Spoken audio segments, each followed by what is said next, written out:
주님께서 오늘 이 땅에 계시면서 중풍병자를 고치시는 그러한 사건을 우리가 오늘 보게 됩니다. 중풍병자가 너무나 심한 나머지 혼자 올 수 없었고 그 친구들이 그를 데려왔습니다. 다른 성경 보면 이제 4사람이 그를 들고 왔다고 그랬어요. 그런데 문제는 19절에 있는 것처럼 많은 무리가 있어서 들어갈 방법이 없어가지고 저들이 지붕에 올라가서 기와를 벗기고, 그 당시에는 이제 보통 유대인들은 지붕을 쓰기 위해서 그 앞에 이제 층계를 만들어 계단을 만들고 이제 그걸 쓰는데, 거기에서 올라가서 기와를 벗기고, 지금 저렇게 콘크리트로 이렇게 된 게 아니고 이제 여러 가지 짜가지고 또 뭘 올려놓고 그랬는데, 그걸 벗기고 병자를 침상째 무리 가운데 예수 앞에 달아내리니, 그것은 이제 고쳐달라는 뜻이겠죠.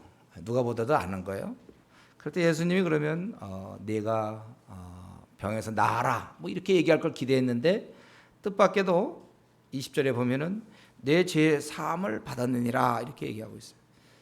그래서 그 자리에 있었던 서기관과 바리새인들이 생각하되 어떻게 이렇게 참남하게 감히 신성모독하는가. 왜냐하면 죄는 하나님만 낫게 할 수 있는데 어떻게 죄 사함을 인간인 주제에 죄를 낫다고 얘기하느냐 이거죠.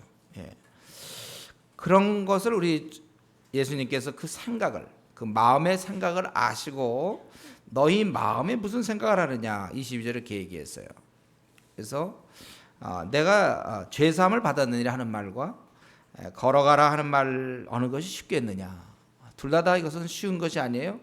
둘 다 사실은 신이 할 수 있는 일이죠. 오랫동안 누워있는 중풍병자 그냥 일으키는 거나, 죄를 사하는 거 하나님만이 할 수 있는 일. 그러나 이제 말하기는 사실 굳이 말한다면 죄사함이 쉽겠죠. 죄사함 받아라. 그냥 뭐 받았는지 안 받았는지 알게 뭡니까? 그냥 쉬울 수 있어요. 그래서 이제 그러나 인자가 땅에서는 죄를 사하는 권세가 있는 줄 너희로 알게 하신다. 그래서 우리 주님께서는 보여줄 수 없는 사실, 바로 이 죄사함이죠. 그거를 보여줄 수 있는 어떠한 사건을 통해서 이 중풍병을 고침으로써 그걸 증명하신 것입니다. 그래서 주님이 여기서 더 무게를 두고 있는 것은 죄를 사할 수 있는 분이다 그죠. 병 고치는 분이 주님의 목적이 아니에요. 병 고치는 것이. 그러려면은 늘 얘기했지만 인간을 보내도 돼. 인간 중에 훌륭한 사람, 뭐 엘리야 같은 사람 또 보내든지, 뭐 바울 같은 사람 많이 보내든지, 병 고치는 거는 그건 하나님 천사 이렇게 사람을 통해서 할 수 있어요. 그러나 죄를 사하기 위해서는 예수님이 오셔야 되는 거예요. 그래서 죄를 사하는 권세가 있는 줄 너희로 알게 하리. 그래서 이제 중풍병자에게 내 침상을 가지고 집으로 가라 하시매, 사실 이 중풍병자가 자기 침상을 어떻게 갖고 갑니까? 원래는 누워 있는데 이제 그가 일어나서 자기가 있었던 그 침상을 들고 가는 거예요. 그러니까 누웠던 것을 가지고 하나님께 영광을 돌리며 자기 집으로 돌아가니 모든 사람이 놀라 하나님께 영광을 돌리며 심히 두려워하여 이르되 오늘 우리가 놀라운 일을 보았다 하니라. 교회를 벌써 한 2, 3년만 다녀도 이 중풍병자 얘기는 여러분 많이 알고 있습니다. 여러분 익숙한 구절이죠. 그래서 오늘 이거 봤을 때 우리가 뭐 별로 이렇게 새롭다든가 뭐 이러진 않을 거예요. 죄 사함을 받게 우리 죄를 사. 결국 우리 하나님께서는, 우리 주님께서는 여기서 말씀하시는 것은 뭐냐 하면 우리의 죄를 용서하신다는 것입니다. 주님께 나오면 죄 용서를 받을 수 있다는 거예요. 우리가 그동안 지었던 죄들, 남들이 알면 절대 안 되는 나의 은밀한 죄들이 있습니까 여러분? 참 부끄러운 죄가 있고 이것 때문에 막 늘 자다가도 이 생각하면 참 부끄럽고 이게 발각되면 어떡할까, 혹시 그런 것 있습니까? 오랫동안 지었던 아주 못된 죄들과 나쁜 행실이 있습니까? 그것을 이제 깨끗이 씻을 수 있다는 거예요. 그동안 우리는 방법이 없었습니다. 살아오면서 지었던 많은 죄들 처리할 수 없어서 어떻게 해볼 도리가 없이 혼자 끙끙대던 것, 마음속에서 묻어놨던 것들, 이거를 이제는 다 용서함을 받을 수 있다는 거예요. 죄를 씻어야 된다는 겁니다. 목사님, 그 죄를 안 씻으면 안 되나요? 여러분, 우리가 죄가 있는 한 하나님의 진노를 받게 됩니다. 하나님께서는 죄에 대해서 진노하세요. 성경에도 말씀하기를 이 죄를 그냥 놔두면, 그러면서 산다면 죄 때문에 멸망당할 것을 얘기하고 있습니다. 성경에 죄의 싹은 사망이라고 그랬어요. 내가 그동안 누구를 미워하고 또 속이기도 하고 짜증내기도 하고 화를 내기도 하고 신경질 내기도 하고 다른 사람을 무시하고 또 마음을 아프게 하고 부모 마음 괴롭히고 또 불성실하고 이러한 모든 것, 게으르고 이런 모든 것들에 대해서 여러분 그냥 그렇게 내 삶이 원래 그래. 나 잠수 잘하고 뭐 둘러대기 잘하고 불성실하고 게으르고, 근데 그게 아니라 그러한 것들을 모아서 하나님께서 이제 그러다가 심판하셔서, 그래서 그에 따른 정당한 것을 주시는데 죄의 싹, 그러니까 그에 따른 어떤 그 사례, 그동안 네가 이렇게 남을 미워하고 무시했고 신경질 잘 내고 짜증 잘 내고 잠수 잘하고 말에 대해서 불성실하고 아주 변덕스럽고 그랬느냐? 그에 대해서 내가 임금을 주겠다, 싹을 주겠다. 그것이 바로 사망이라는 거죠. 죄의 싹은 사망이다. 꾸준히 우리가 저축한 결과 그걸로 인해서 사망을 당한다는 거예요. 품고 있는 죄, 어떻게 우리가 해결할 수 없었는데 이제 그 문제를 해결하고 깨끗이 씻음 받고 우리가 천국을 가게 된다는 것입니다.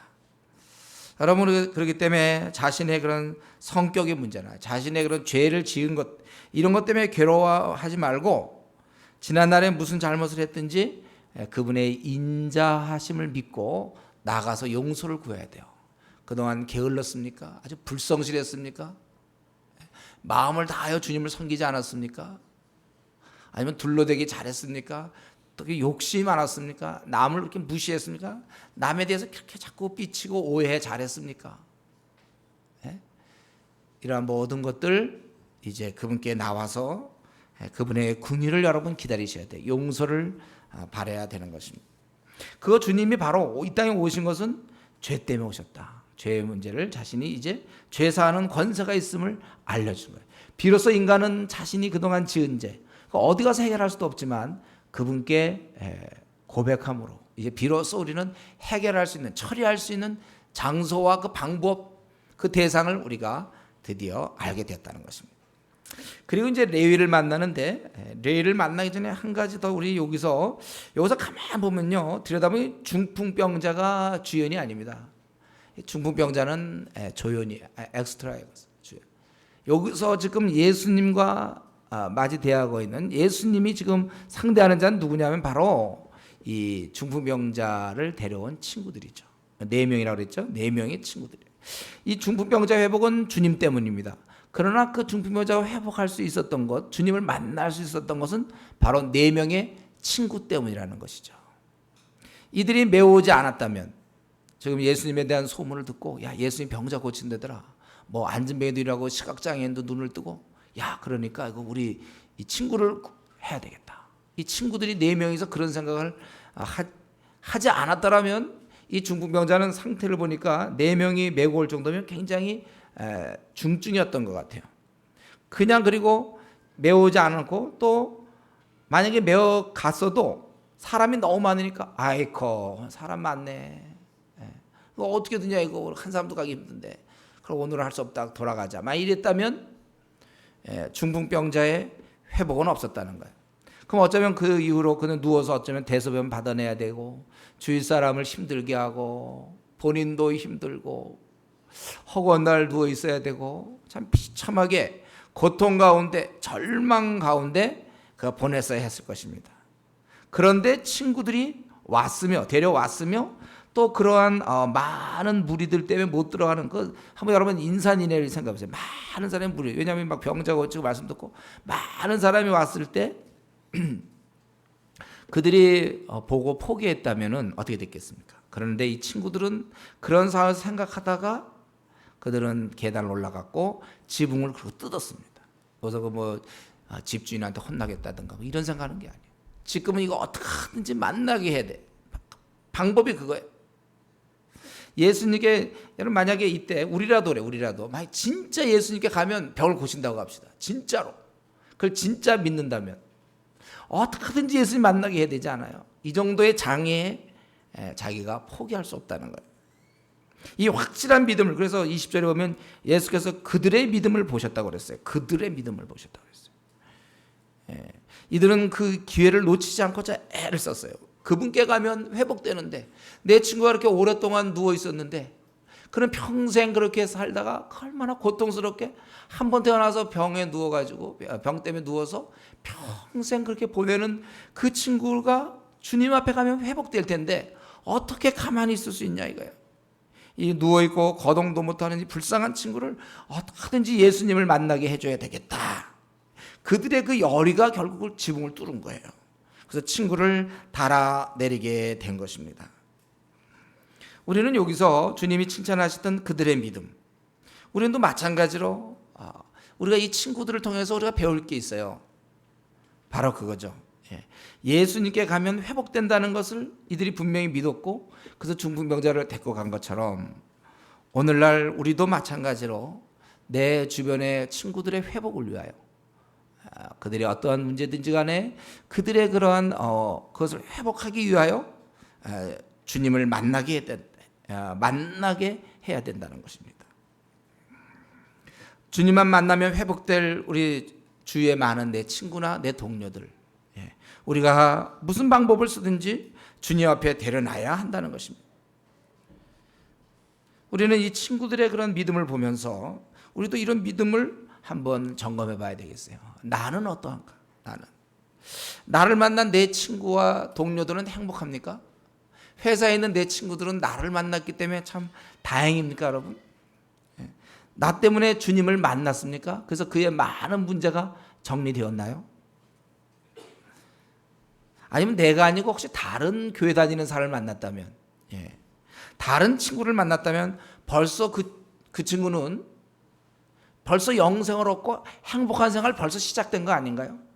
어쩌다 친구 중에, 교회 다니는 사람 중에 나를 만나는 바람에, 그래서 그 친구들은 나 같은 친구 만나는 바람에 아직도 비참하게 주님 아직도 발견하지 못하고 또 이번 가을도 또 그렇게 지내는 거 아닌가요? 이러다 해 넘기는 거 아닌지 모르겠어요. 제가 이전에 한번 얘기했죠. 제가 전도했던 친구, 그 친구가 예수님 믿고 나서, 그가 이제 은행에 있는데 다니는 곳곳마다 이제 지점장으로 어딜 가든지 한 달 이내에 거기는 모든 행원이 주님께 바뀌는 거예요. 만약에 다른 그리스도인 지점장에 갔으면 그들이 있었는지 모르겠어요. 그 친구가 자기 예수님 믿고서 자기 여동생을 전도했고, 여동생이 그때 3학년 때였는데 3학년 2학기 때 예수님 믿고 4학년 올라가면서 그 과의 3분의 2가 그리스도께 돌아왔어요. 그때 만약에 그 3분의 2 돌아온 그 자매들, 여대를 다녔는데 그 자매들 만약 그때 그 친구를 만나지 못했으면 구원받지 못했을 것입니다. 우리 이 시간에 한번 이걸 그냥 이 참 친구들 믿음이 참 좋다 이렇게만 생각할 게 아니고, 이 중풍병자는 이런 친구를 만났기 때문에 회복이 된 거 아닙니까? 나를 만남으로써 내 동료들 혹은 내 가족, 내가 만약에 나 같은 딸 말고 만약에 다른 딸을 우리 부모님 만났으면 벌써 구원받았을 텐데, 내가 게을러가지고, 아니 여기 보니까 무리가 좀 있다고, 이런 몇 번 장애물이 있다고 그냥 돌아가자, 혹시 그런 거 아닌지. 그래서 아직도 우리 과의 친구들이 아직도 벌써 내가 학교 온 지 벌써 1년이 이제 6개월이 지났는데, 혹은 내가 3년이 지났는데 아직도 내 주위의 친구들이 주님을 알지 못하고 있는 거 아닌지. 여러분, 우리는 축복의 통로가 되어야 됩니다. 나를 만났기 때문에 우리 가족은 행복해야 합니다. 나를 만났기 때문에 우리 과친구들은 참 복돼야 돼요. 내가 이렇게 주님을 만나면 행복하다고, 주님 만나면 복된 것을 알고 있는 내가, 믿음을 가지고 다른 사람을 어떻게 하든지 웬만한 장애를 다 딛고 어떻게든 주님 만나서 회복시켜야 된다는 것입니다. 이런 면에서 한번 우리 올 한 해 벌써 이제 가을 또 2학기가 이렇게 시작되는데, 올 한 해 내가 어떻게 지냈는가, 정말 다른 사람의 영혼에 대해서 내가 그를 회복시켜 보려고 내가 애를 썼는지 한번 우리 자신을 돌아봐야 되겠습니다. 이제 두 번째, 오늘 보면 예수님께서 레위를 만나는 장면이 나옵니다. 27절에 그 예수께서 나가사 레위라 하는 세리가 세관에 앉아 있는, 세관이라는 것은 부스를 얘기해요. 이렇게 이제 어떤 일정한 장소, 거기서 세관에 앉아 있는 것을 보시고 나를 따르라 하시니 그가 모든 것을 버리고 일어나 따르니라.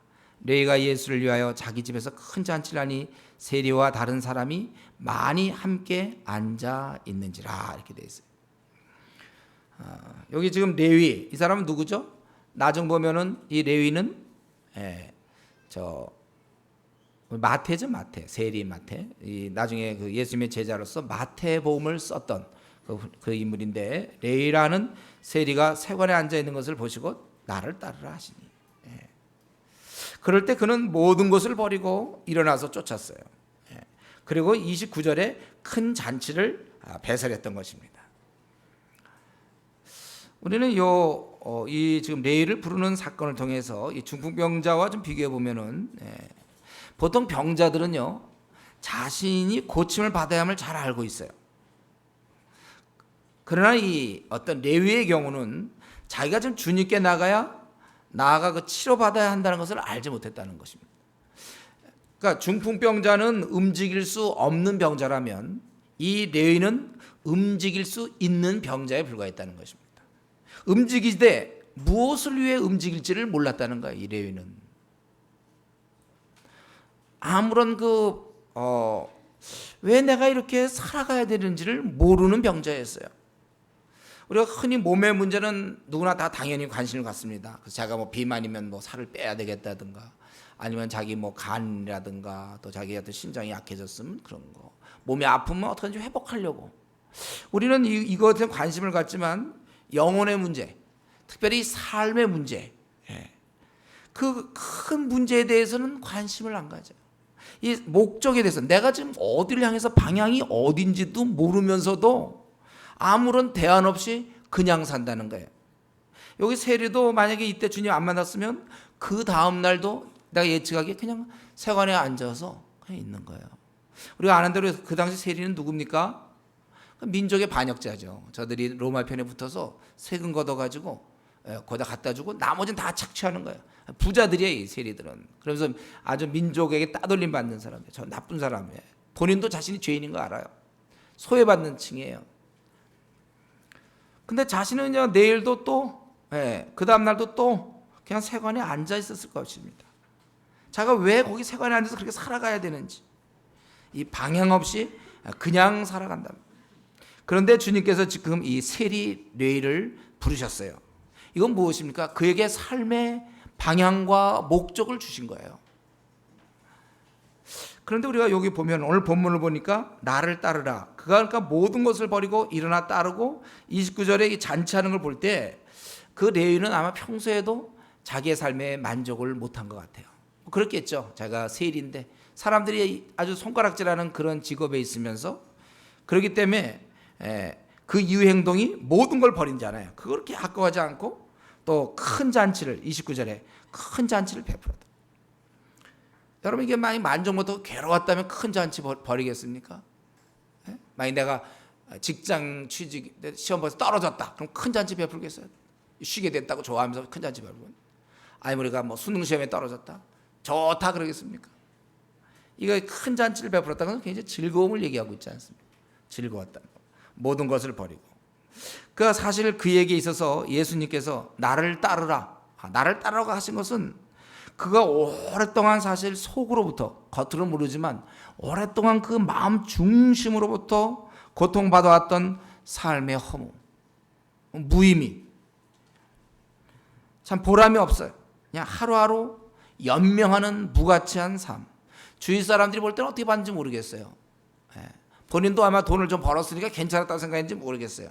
그러나 그런 정말 아무 의미 없는 삶에서부터야 해방이었다는 거예요. 주님이 나를 따르라, 그것은 해방이었어요. 그는 비로소 삶의 의미를 찾았던 거 아닙니까? 제가 얘기하자면 저는 22살에 방황하고 어떻게 살아야 될지 모르고, 나 어떻게 살아야 될지 몰라. 그러니까 결국 할 수 있는 게 술 먹는 거예요. 결국 친구들과 만나서 뭐 비디오 보고, 우리 때는 비디오를 활성화 안 되지만 결국 친구들과 만나서 그냥 그거야. 뭐 좋은 일 없는가? 너 뭐 이번에 뭐 뭐 좋은 일이 생겼다면 그냥 같이 가서 밥이나 좀 쏴라 그러고서 얻어먹고 말이지. 밤새 이런 거예요. 그는 우리가 사실 주님 만나기 전에는 무의미했어요. 저도 마찬가지. 제가 그때 참 주님께 딱 돌아오고 나서 그때 얼마나 좋아하는지 몰라요. 참 좋더라고. 내가 그동안 세상과 주님 둘 사이에서 난 모태신앙이었으니까 두 발 디디고 어떻게 보면 여러분 쫙 이거 가랑이 쫙 찢는 거 있잖아요. 우리 찢어서 이렇게 다 일자로 뻗는 거, 태권도 하는 사람들 쫙 뻗고 뭐 이런 거, 무용하는 사람 쫙 뻗는 거, 그게 얼마나 어려운데요. 근데 어쩌면 그런 식으로 그냥 힘들게 지내다가 한쪽을 딱 하고 다리를 이제 두 발을 딱 주님 편에 딛게 되니까 그때 참 좋았어요. 그리고 그냥 참 그때 어떤 기뻤는지 몰라요. 해방, 진정한 해방. 이 사실 레위는 이때 비로소 삶의 의미를 찾고 빛을 보게 된 것입니다. 사람이 그 살아야 될 이유를 발견했을 때 그때 힘이 있어요. 그는 움직이지 않습니다.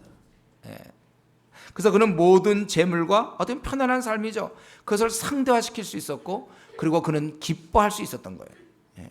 이 중풍병자가 주님 만나서 몸이 회복되듯이 레위는 주님 만나서 자기의 삶의 실존의 문제, 오랫동안 그 끈적끈적한 문제, 내가 왜 살아야 되는지 이 삶의 문제가 비로소 그 순간에 해결되었던 것입니다.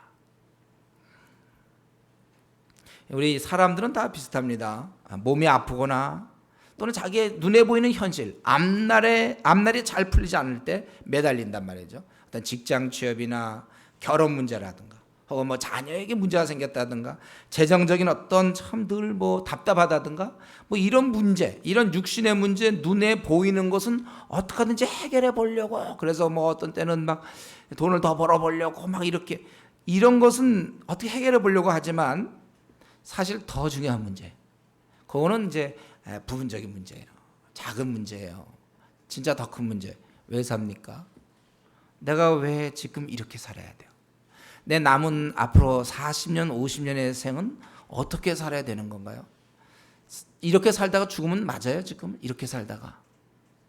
내 삶의 목표와 비전이 아직도 분명하지 않은데도 그냥 살아가 사람들이 좀 답답해하면서, 그것이 인생 이련이 그래요. 자기 죽음 이후에 문제를 모르면서도 갑자기 유명한 뭐 인기 막 배우들 막 어떤 때 자살하고 막 그렇게 사람들이 충격받아요. 어떻게 되는 건가?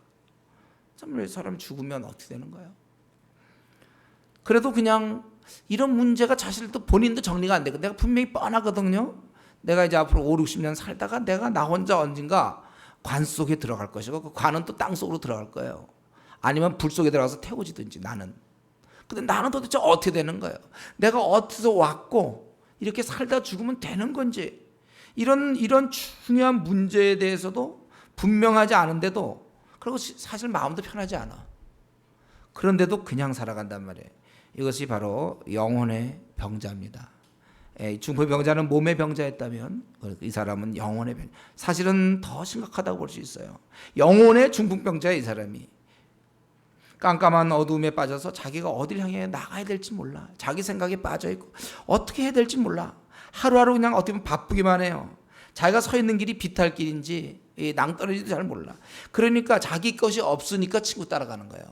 그래서 이제 이런 사람들이 쉽게 친구 따라 움직이고 뭐 별것도 아닌데 괜히 모이려고 그러고, 뭐 친구 예를 들면 뭐 운전면허를 땄다 그러면 축하한다 그래서 같이 또 밥 좀 얻어 먹으려고 그러고, 그냥 뭐 별것도 아닌데 그게 뭐 대단한 일입니까? 그래도 할 게 그보다는 뭐 더 할 일이 없습니다. 그러니까 이런 사람이 쉽게 도박 같은 거 있잖아요. 그냥 쉽게 빠져요. 왜냐하면 삶에 의미가 없고 방향이 없는데 막 재밌거든. 그러니까 이제 바다에 빠지고 이러는 거예요. 바다에 빠지고. 그래서 돈 벌고 그리고 술을 마셔야지. 어떻게 술을 안 마십니까? 예? 아니 이렇게 할 게 없는데 술 안 마시면 어떡하죠? 그 긴긴 날을 어떻게 보내나요? 술 마셔야죠. 도박해야죠.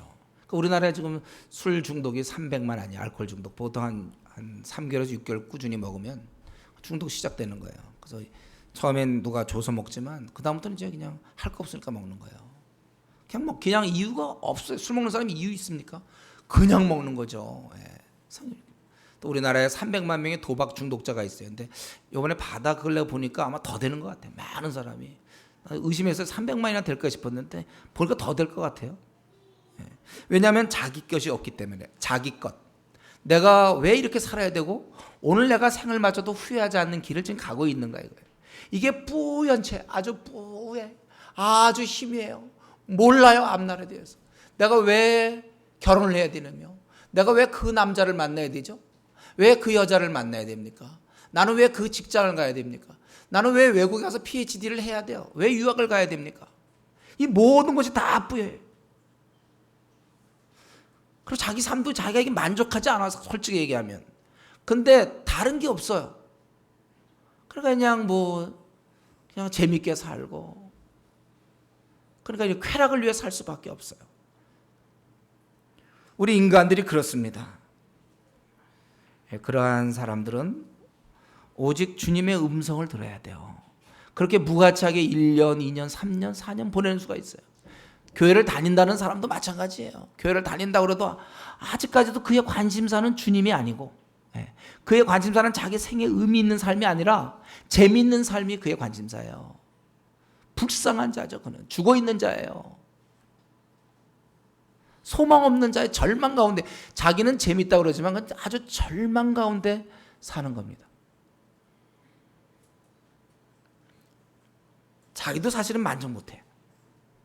뭔가 한 가지 자꾸 빠지길 원해. 자기가 답답하니까. 가만히 있으면 못 견뎌요. 우리 알코올 중독자들은요, 술 안 마시고 있으면 그게 이상해요. 술도 빨리 먹어야 돼요.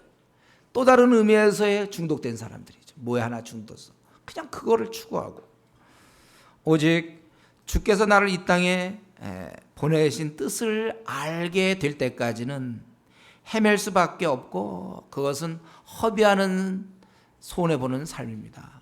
아무리 열심히 살아봐야 성공을 해도 그거는 소용없어요.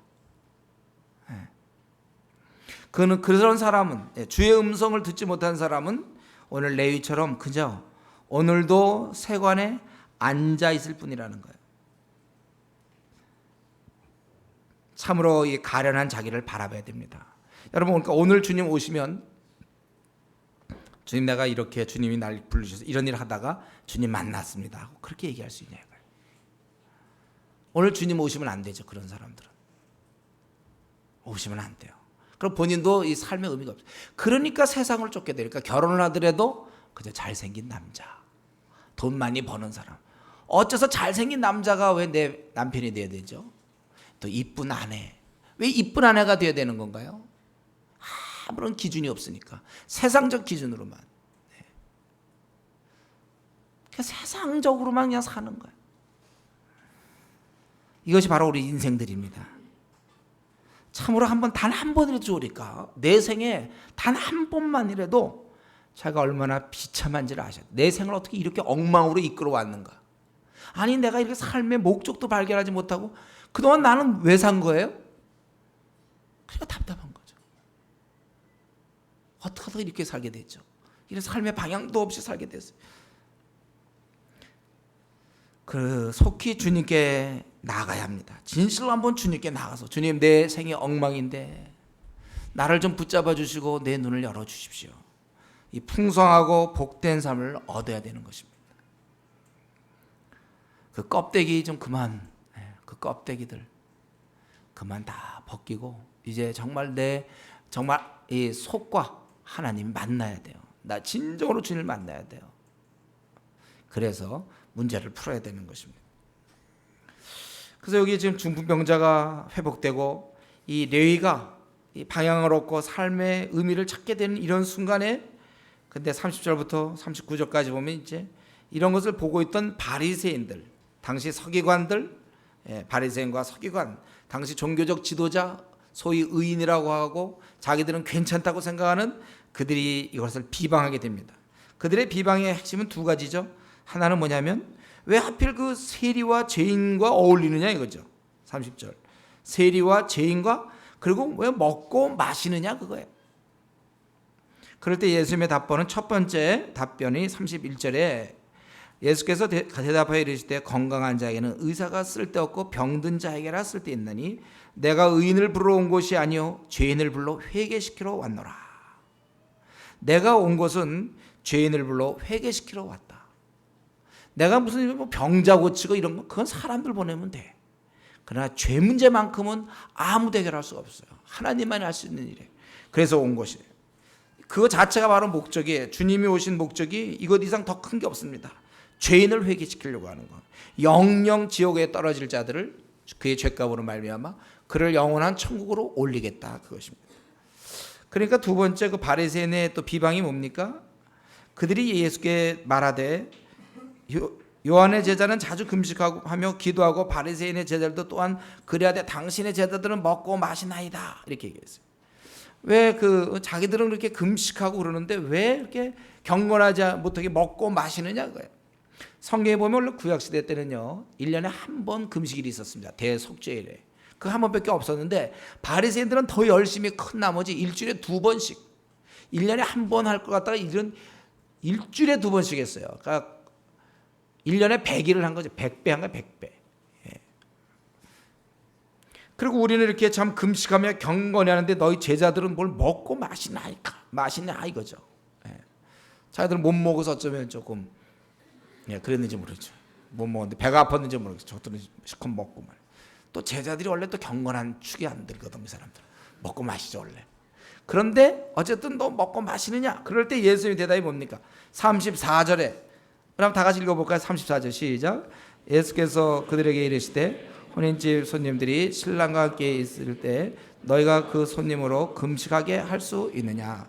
예수님의 답변은 뭐냐면 신랑이 있을 때 금식할 수 없다는 거예요. 그러나 만약에 신랑을 빼앗게 되면 35절에 신랑을 빼앗기는 이건 이미 결정된 상황이에요. 바로 예수님이 십자가에서 죽고 떠날 때 그때는 그날에는 금식할 것이다. 지금 중요한 거는 왜 너희들 금식 안 하느냐 그럴 때 지금 이 땅에 주님이 계시다는 거예요. 지금 신랑이 계시는데 어떻게 슬퍼할 수 있느냐 이거죠. 나중 떠나시면 그때는 금식한다는 거예요. 주님이 함께 계시는 동안 기뻐할 수밖에 없다는 거예요. 그러면서 이제 36절부터 마지막까지 39절까지 바리새인에 대해서 이제 가르치시는 거죠. 보면 또 비유하여 때 새 옷에서 한 조각을 찢어 낡은 옷에 붙이는 자가 없느니. 요즘 이제 옷이 떨어지면 꿰매 입지 않죠. 옛날 부모님 시대는 다 꿰매 입었어요. 그래서 근데 어디 이제 예를 들면 어디 바지가 이만큼 찢어졌다. 흠 바지가 다 찢어졌어. 그래서 그걸 갖다가 꿰매기 위해서 새 바지에서 찢어 갖다 붙여요. 그러면 그 바지는 뭐냐 이거예요. 이 새 바지는. 그래서 새 옷을 찢을 뿐만 아니라 또 새 옷을 찢은 조각이 낡은 것에 어울리지 아니하리라 이렇게 됐어요. 이상하게 보이겠죠, 그렇게 보이면. 네. 하긴 요즘은 이제 그런 게 하나의 또 유행이다 하는 모양이 돼서 일부러 그러는지 모르겠어요. 그렇게 안 한다고 그랬어요. 낡은 것에 어울리지 아니하리라.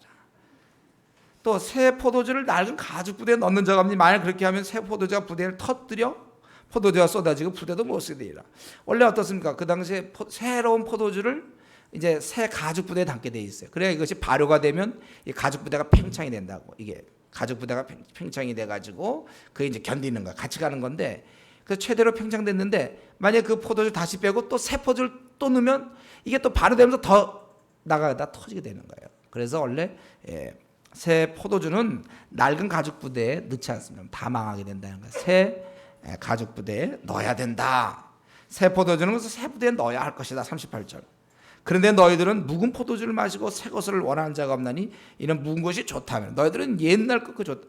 그리고 포도주는 좀 약간 다를 수 있어요. 여러분 이걸 혹시 보면서 PBS 하다가 묵은 포도주가 더 좋은 건데 포도주가 오래 저장이 더 좋은 거라면 여기서는 그 얘기를 하는 게 아니고 그러니까 우리가 이 문맥을 잘 여기서 그게 아니라 아주 옛날 것 이미 지나간 거 이거 붙잡고 있다는 거예요. 지금 새로운 시대가 도래했는데도 이들이 아직도 옛날 그것을 고집하고 있다는 것입니다. 항상 자신들의 관습, 전통에만 배워서 이제 지금 주님이 오셔서 새로운 새 시대를 열고 새 구원을 말씀하시는데도 소용없다는 거예요. 자기들의 그러한 규율과 관습과 외식과 형식 이걸 계속 붙잡고 있다는 거예요. 지금 주님이 오심으로 전적으로 새로운 복음이 인류에게 주어졌습니다. 예수께만 나오면 누구든지 다 구원받을 수 있어요. 이전에는 율법을 지키고 그러다 못 지키면 범죄자로 다 해서 그래서 의인은 없나니 하나도 없다고 그랬어요. 다 율법을 지켜서 어떻게 구원받아 보는데 아무도 지키는 사람 없었어요. 그러나 이제는 예수님이 오셔서 율법을 지켜서 구원받는 것이 아니라 어떤 착해서 구원받는 것이 아니라 이제는 주님께 나와서 용서로 구원받는 새 시대가 돌입했단 말이죠. 로마서 핵심이죠. 로마서에서. 바로 그거예요. 이제는 주님께 나오기만 하면 돼. 이 엄청난 특권, 엄청난 기쁜 소식인데 아직도 율법을 붙잡고 내가 이렇게 잘못하면 지옥 갈 텐데 이러고 있단 말이에요. 용서로 구원받는 도리를 깨닫지 못해요. 우리 기독교 핵심이 뭐죠? 착한 사람이 구원받는 게 아니라고 그랬어요. 죄인이 용서로 구원받는단 말이에요. 얼마나 기쁜 소식입니까? 우리가 모두가 다 구원받을 수 있어요. 그런데 이들은 아직도 묵은 것 가지고, 지금 노예에게 해방을 얘기하셨는데 노예 생활이 좋다 그거예요. 이렇게 매 맞고 밥도 못 먹고 아주 그냥 뼈 빠지게 아주 고생하는 게 됐다 이거예요. 훌륭한 노예가 돼야지 이런 목표란 말이에요. 해방됐다니까 지금. 아직도 묵은 것이 좋다고 너희가 하고 있구나. 여러분 여기서 보면 이 중풍병자는 얼마나 기뻐했겠습니까? 또 이 레위가 아주 기뻐하는 모습이 나오죠. 그러나 유독 바리새인만큼은 그렇지 못했어요. 나오는 부류 중에 보면 바리새인들은 사실은 주님 말고 이미 자기들 삶을 구축했고 그 안에서 만족하는 거예요. 자기들이 어느 정도 사회적 지위를 얻지 않았습니까? 사회에서 인정도 얻었어요. 얘들은 또 어느 정도 애들은 중상층이 아마 그 이상의 생활을 했을 거예요. 우월한 위치에서 아쉬울 것이 자신들이 없어요. 그러나 그 삶은 하나님 앞에 잘못된 삶이고 외식하는 삶이요 거짓스럽고 거짓되고 가증스러운 삶이었습니다. 그러니까 이들은 그 삶을 하나님 앞에서 보지 못하고 세상의 기준을 두고 볼 때 자기들의 삶이 아주 꽤 괜찮은 줄 알았다는 거예요. 자기들의 그 규정과 사실은 자기들의 그 세계 아니면 동료들과 만들어 놓은 그 어떤 형태 그 형식에 빠져버린 거예요. 그들이야말로 참 이 율법의 종이며 형식과 규율에 얽매인 노예에 불과한 것입니다. 근데 자기 세계에 빠져갖고 자기가 그 세계를 좋아하고 있어요. 그리고 그게 다인 것인 줄 알아요. 우리 교회 보면 임용고시 보는 사람들이 있고 또 수능 보는 사람들도 있죠. 여러분 만약에 임용고시 본다고 할 때 이거 어떻게 생각해요? 이거 이제 요거 10회로면 끝난다 이러면 견디지만 만약 이걸 평생 준비한다고 생각해보세요. 앞으로 60년 해야 된다고 생각하세요. 그때 누가 임용고시가 만약에 끝났다, 다 끝났다 그러면 얼마나 좋겠어요. 근데 만약 그걸 60년 동안 그 준비한다고 해보세요. 무슨 소망이 있습니까? 바리새인이 그거예요. 그냥 그것만 붙잡고 있는데 이미 끝났다니까 이제. 여러분 수능 끝난 날 이 수험생들이 얼마나 좋아합니까? 수험 물론 이제 못 보면 이제 괴롭지만은 잘 봤다 그 생각하세요. 잘 봤고 자기가 원하는 대로 썼다 그러면 얼마나 좋겠어요. 야 이제는 어떻게 되죠? 시험 끝나면 그날은 그냥 일찍 자도 아무렇지 않은 그날은. 그날은 그냥 한 8시 자도 괜찮고 그날은 그냥 친구랑 놀아도 괜찮은 거예요. 그 전까지는 놀면 안 되죠. 공부해야 되는데 놀아도 된다니까요. 갑자기 달라지는 거예요. 달라져. 지금 이 해방을 선포하고 있거든요. 주님께서는 새로운 삶은 새로운 시대를 얘기하고 있는데 자기가 10년 20년 동안 살아왔던 30년 동안 40년 살아왔던 자기의 틀 속에 갇혀서 저들은 오히려 그런 삶을 비방하고 있는 거예요. 왜 금식 안 하냐 그거예요. 자기의 세계에 갇혀 있어요. 이미 새 장의 새가 갇혀 있어요. 날아가지도 못해요. 대공원에 있는 사자, 호랑이는 봤습니까? 그것들 말이죠. 누가 무서워합니까? 호랑이. 대공원에 사자 무서워 이런 사람이 있어 우리 중에. 그 근처 가서 오히려 자고 있기 때문에 야 자는 동안 잘 됐다 도망가자 이게 아니잖아요. 자기 때 막 깨우잖아요. 한번 뭐 좀 해보라고. 대공원 한번 가보세요. 사자들 그냥 퍼져 자빠져 자는 거예요 진짜. 그게 진짜 자빠져 자더라고. 그냥 잠만 자요. 가서 사자들 보세요. 또 호랑이가 어쩌다가 어흥 하면 무섭습니까? 야 도망가자 이겁니까? 저것들이 그래도 고맙죠. 어흥 소리도 한번 내주니까. 꼬마 애들도 가서 보는데요. 뭐 그거.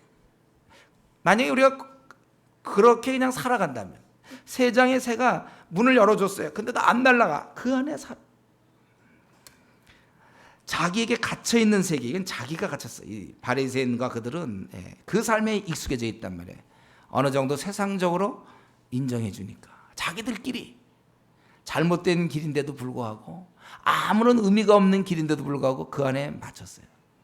아무리 주님이 교훈을 얘기해도 주님이 그렇게 많이 가르쳤어도 이 사람들은 이미 자기 삶이 대단한 것인 양 자기가 생각할 때 자기 스스로 대단해 이 삶이. 그래서 바꾸지 않아요. 아예 바꿀 생각도 안 합니다. 늘 자기가 해오던 대로 사는 것이 그저 최고인 것처럼. 주님보다 내가 살아온 방식 있잖아요. 이게 더 높아요. 그러니까 우리가 하나님의 그런 뜻보다는 내가 살아온 방식 이건 우리 교회 다니는 사람도 마찬가지. 어릴 때부터 교회 다니는 사람은 자기가 나름대로 어릴 때 신앙생활 이렇게 했으면 그 바운다리에 들어가 있어요. 자기가 절대 새로운 시도하지 않습니다. 주님의 뜻이 아무리 그래도 합리화시킬 수 있어요. 우리는 그거야. 그렇지만 성경은 그렇지만 나는 이거다. 내가 이걸 원하는데 왜 그래? 자기의 세계에 쏙 들어가 있는 거예요. 자기 해오던 대로 사는 것, 그게 어떻게 보면 안전하지만 때로 위험할 수 있어요. 고쳐야 돼. 우리는 변화가 일어나야 돼. 우리 삶 속에 변화. 지금까지 자기의 삶이 엉망인데도 그렇게 살면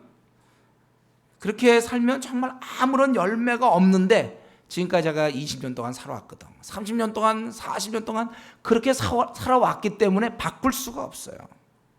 하나님 뜻보다는 자기의 삶의 방식을 더 고집하고 있습니다. 우리 사실 저 여러분 이 면에서 우리가 이 시간 한번 생각해야 돼요. 성령님께서 좀 이 시간에 내 모습을 좀 보게 해달라고 단 한 번이라도 좋으니까 진정으로 한번 내 모습을 보게 해주십시오. 여러분 기도해야 됩니다. 언제까지 자기 세계에 빠져서 바리새인처럼 묵은 것을 고집할 것인가? 지금 그 정도로 신앙생활하면서 그런 자기를 계속 용납해야 할 것인지, 뜨겁지도 않고 차지도 않고 그걸 그냥 그대로 그저 주일만 그저 억지로 교화하고 또 와서 그저 설교 시간에 그냥 어떻게든지 졸고 그냥 어떻게 그렇게 지내고 그냥 뭐 세상 사람과 구분이 안 되고 똑같이 그저 지내고, 그러한 자기를 언제까지 용납할 계획입니까? 한번 이장 계획표 짜보세요. 언제까지 용납할지.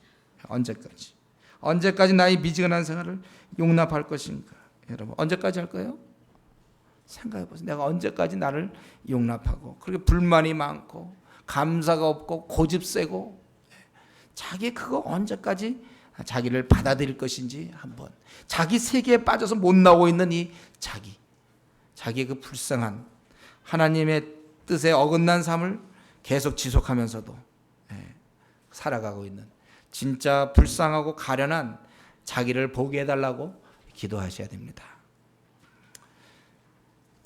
이제 말씀을 마치면서 오늘 한 두 가지 정도, 오늘 본문을 통해서 한 두 가지만 생각해보고 좀 마쳤으면 좋겠습니다. 첫 번째는 우리가 여기서 오늘 나타난 주님의 모습, 주님은 죄인을 만나시는 그리고 고치시는 의사라는 사실이에요. 주님이 이 땅에 오신 건 자신은 죄인을 부르러 왔다고 해서 불러 회개시키러 왔다고 그랬습니다. 그래서 이 땅에 계실 때 많은 죄인을 만나 주셨다는 거예요. 죄인에게 큰 기쁨이었고, 그리고 그 이후에 바로 우리도 죄인 되었을 때 주님이 불러주지 않았습니까? 친구를 통해서든지 어떤 방법을 통해서, 아니면 환난과 고통을 통해서 힘들 때 주님께 나왔는지 모르겠어요. 우리를 불러주셔서 우리를 구원시키셨고 우리를 새롭게 하셨으며 우리를 전적으로 다른 존재로 바꾸어 주셨습니다. 저와 여러분은 그래서 바뀐 거예요. 그리고 우리의 위치가 바뀌었어요. 우리가 죄인으로 있다가 이제는 뭡니까? 내가 이제는 죄인을 치료하는 바로 그 대열에 끼게 됐다는 거예요. 내가 죄인으로 도움받아야 됐지만 이제는 내가 주님의 제자가 되었단 말이에요. 주님의 자녀가 됐어요.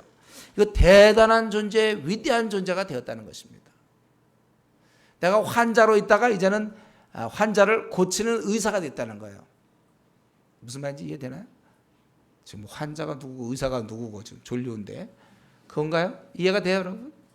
내가 원래는 환자였는데 내가 전문의가 된 거라니까요. 위치가 이렇게 바뀌었어요. 내가 아주 바뀌었어요. 이제는 우리가 승천하신 주님을 대신합니다. 우리의 위치가 대신하는 위치. 이제는 우리가 죄인을 책임져야 돼. 이제 나도 그 대상 중에 하나였지만 이제 나는 나왔으며 이제는 내가 죄인을 책임질 그러한 위치에 있다는 거예요. 그렇기 때문에 내가 움직일수록 세상 사람들은 복받게 되어 있습니다. 왜냐하면 이제는 예수님의 제자를 만나, 예수님 못 만나 세상 사람들이 예수님의 제자를 이 땅에서 만나게 돼요. 이 제자는 예수님을 소개하는 거예요. 이런 면에서 나는 많이 움직여줘야 돼요. 많은 사람이 만나야 때 그들이 도움을 받는 거예요. 그리스도인들은 이런 면에서 소극적이면 여러분 안 됩니다. 여러분은 소극적이면 안 돼요. 적극적으로 나가야 돼요. 혹시 우리 중에 그런 사람 있습니까? 뭐 대인 기피증, 사람 만나는 것보다 혼자 이렇게 앉아서 뭐 컴퓨터 두들기고 막 그런 게 좋은 사람 있어요? 좀 대인 물론 이제 컴퓨터 잘 두들겨서 이제 또 거기서 대화하면서 많은 사람을 이끌 수는 있겠죠. 그러나 혼자 이렇게 대인들 잘 기피증 걸린 사람이 있습니까? 그러면 안 되는 거예요. 예를 들면 예수님이 대인 기피증 걸려보세요. 그래갖고 그때 이 땅에 와서 3년 동안 막 숨어서 사람 만나면 부끄럽고 창피하고 혼자 제자들이나 어떻게 만나고 어디 산소에 들어가서 천막 치고 같이 지내자든가. 그러면 이 땅에 무슨 소망이 있습니까? 만나 주셔야 돼요. 여러분이 만나 주는 만큼 세상 사람들은 소망이 있는 거예요.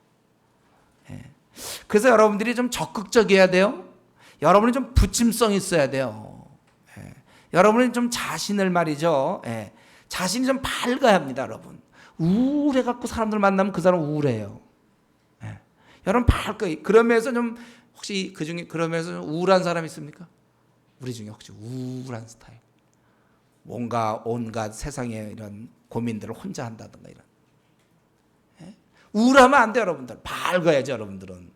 여러분에게 만나는 사람들이 좋은 거 아니에요. 정신과 의사들 이런 사람들이 말이죠, 딱 똑바로 돼. 이 사람들 막 거의 같이 막 헤매고 막 이런 사람이 의사라고 그러보세요. 더 머리 아프지, 그런 사람 만나면. 우리가 아주 밝아야 되는 거예요. 부침성이 있어야 되고 그런 식으로 자신을 개조해야 됩니다. 또 그런 면에서 여러분 영어 같은 거 잘하면 좋죠. 그래 더 많은 사람, 왜 꼭 한국 사람만 도와줘야 되나요? 영어 같은 거 잘. 그리고 많은 사람을 도와주면 좋아요. 여러분들이 언어 배울 때 특이한 언어를 배우고 싶은 사람 혹시 있습니까? 이 땅에서는 좀 포기하는 게 좋겠어요. 특이한 사람 몇 사람 도움 주지 말고 많은 사람이 쓰는 언어, 그러면서 중국어 좋죠.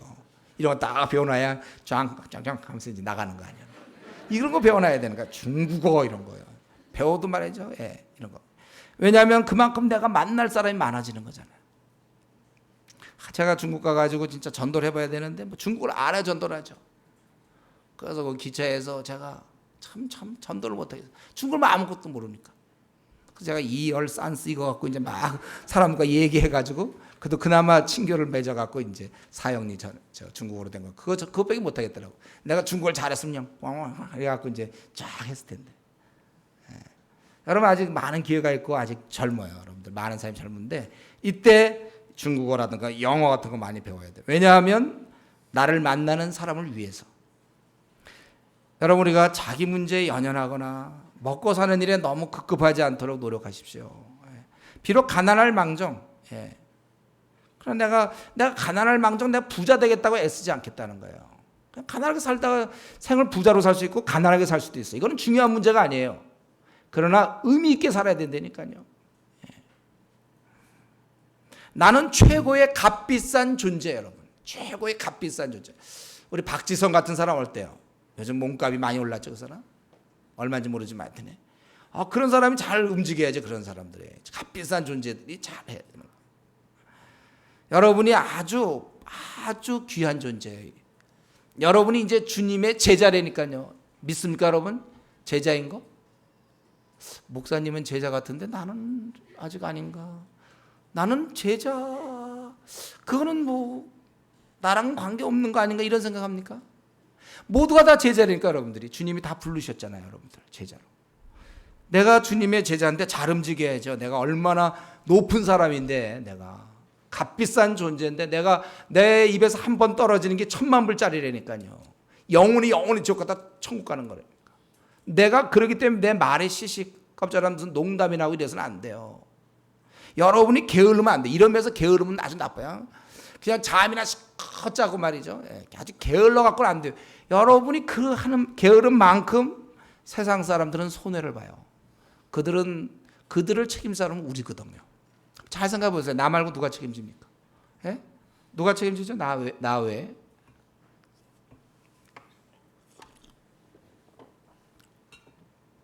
내가 게으르면 게으를수록 참 불신자는 소리. 내가 중국어 공부 안 하고 영어 공부 안 할수록 저들에게 소망이 점점 줄어들어요.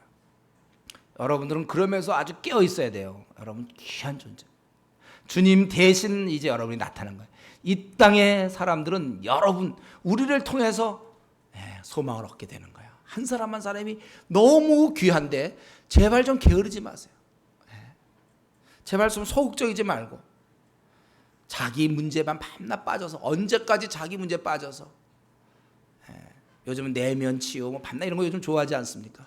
그것도 조금 하다 말아야지. 너무 그런 쪽으로 밤낮 자기만 들여다보면 직면하고 뭐 언제까지 그러고 있어요. 지금 제자로 그 수많은 사람이 우리를 기다리고 있는데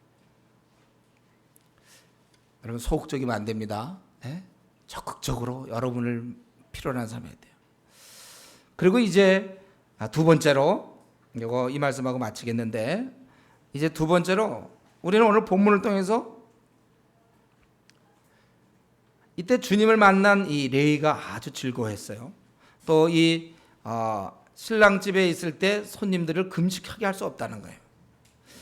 우리는 지금 어떤 상태입니까? 바로 부활하신 주님과 항상 동행하는 상태, 레위처럼 된 사람이 우리들이. 그렇기 때문에 우리가 슬퍼하거나 애통해서는 안 됩니다. 여러분 혼인집에 가서 막 곡하면 되겠어요? 혼인집 가서 남자 결혼 따다다는 데 가서 막 울고 막 곡하고 그러면 됩니까? 그러면 안 되죠. 즐거워해야 되지 않습니까? 혼인집에 신랑과 함께 있을 때 또 금식하면 안 되는 거예요. 우리가 주님과 동행하면서 애통하거나 우울하거나 슬퍼하면 안 되는 거예요. 여러분 길 잃어버린 아이가 부모를 만났다고 보세요. 막 잊어버려갖고 그냥 하루 종일 울다가 아니면 며칠 못 만났다가 많이 만난다고 보세요. 그러면 그거야 얼마나 그 즐거운 일이겠습니까? 우리가 그렇다는 거예요. 아무런 소망 없이 삶의 목적도 없이 그냥 살던 우리들이 이제 주님을 만났는데 그러고 나서 우리가 만약에 괴로워하거나 번민하면 되겠습니까 여러분? 우울하면 되나요? 그리스도인이 우울하면 되겠습니까? 아니 그냥 저 예수님 안 믿는 사람도 기쁘게 사는 사람들도 있는데 소위 내가 그리스도인이라고 하면서 우울하게 그렇게 살아서는 우리가 안 된다는 거예요. 물론 자기의 문제는 있어요. 직장의 문제, 결혼의 문제, 앞날의 문제, 뭐 집이 좀 어렵다든가 빚에 시달린다든가 또 원하던 뭐가 잘 안 됐다든가 시험에 떨어졌다든가 그런 건 있지만 또 회사에서 야근시키고 뭐건 잘 별로 밝게 보이지 않는다든가 답답하다든가 그런 건 있겠지만 그런 것 때문에 우리가 우울하거나 번민에 사로잡혀서는 안 돼요. 왜냐하면 나는 그리스도를 만난 자이기 때문에 그래요. 어찌 내가 우울할 수가 있습니까? 주님을 만나고서. 어찌 내가 이 혼인집에서 금식할 수 있나요? 제가 어제도 결혼식 갔는데 결혼식 갔을 때 보면 그런 거 있잖아요. 이제 순서 중에 뭐 양가 대표의 말씀 나와서 뭐 바쁘신 데 왔으니 고맙다 뭐 이제 이런 얘기 하다가 음식을 준비됐으니까 꼭 먹고 가라 뭐 이런 게 있잖아요. 보통 결혼식 안 가봤어요 여러분? 그래서 가서 먹은 적이 있죠. 근데 만약 그런 거 없으면 얼마나 삭막합니까? 결혼식이 목적이니까 우리 여기 다 참여했으니까 끝났으니 됐습니다. 안녕히들 돌아가십시오 이러보세요. 얼마나 좀 섭섭해. 그래서 먹고 즐겨야 되는 거 아니야? 거기서는 두 번씩 갔다 와서 먹고 뭐 이래야 되는 거 아닌가요?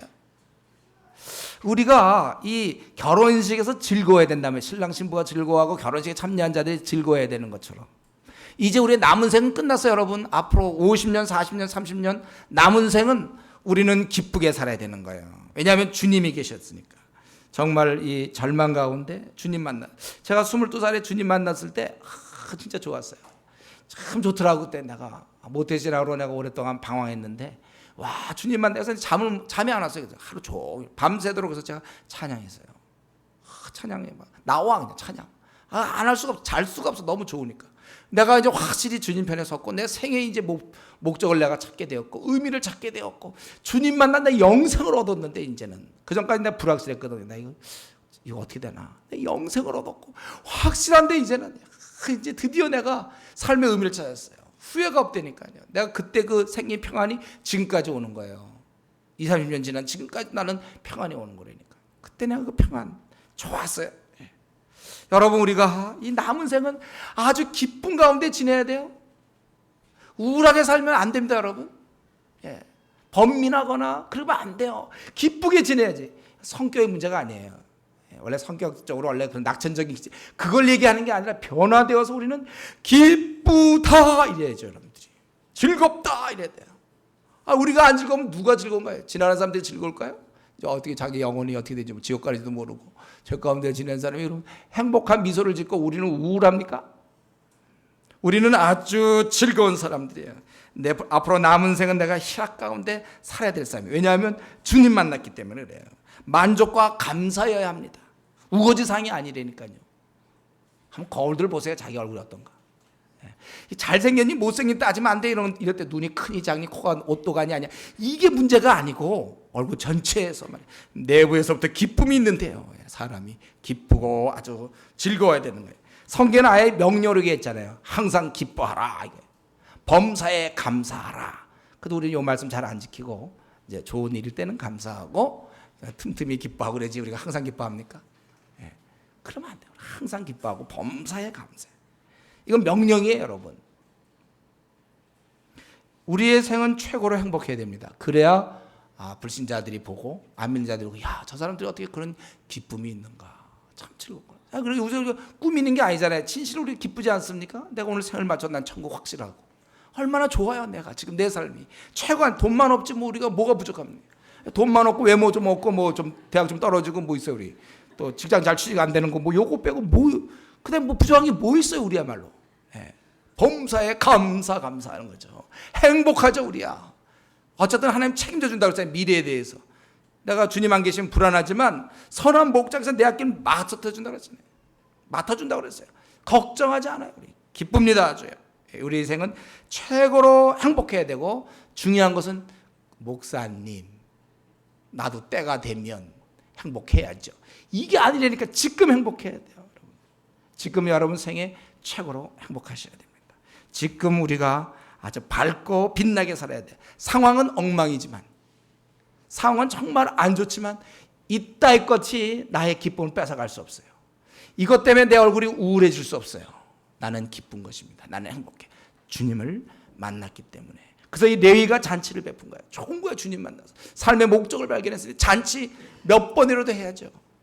신랑집에서 어찌 금식할 수 있겠느냐. 기뻐하라. 우리는 그러나 주님을 만났어요. 이제 우리가 주님 안에서 참으로 복되고 그럼 모든 범사에 감사하며 항상 기뻐하면서 여러분들이 사셔야 되는 것입니다. 우리 저희 한번 같이 기도합시다. 나는 정말 어떤 상태에 있는 건지, 나는 정말 레위처럼 정말 아무 의미 없이 그냥 세관에 앉아 있는 거 아닌지, 내 삶의 목적은 발견했습니까? 나 이렇게 방향을 잡았습니까? 주님을 참으로 만나서 또 내가 그리고 주님 만났기 때문에 나는 참으로 행복한 사람인지, 아니면 아직도 내 세계에 빠져가지고 주님보다도 내 세계가 먼저고 내 방식이 먼저라 계속 고집 부리고 있지 않은지, 바리새인처럼 깨야 될 내 자신들 언제 깰 겁니까? 벌써 몇 년째입니까? 나를 깨기만 하면 참 주님 기뻐하실 텐데 또 바리새인처럼 내가 붙잡고 있는 거 아닌지 한번 우리 자신을 한번 돌아봅시다. 같이 기도하겠습니다. 통성으로 기도하겠습니다.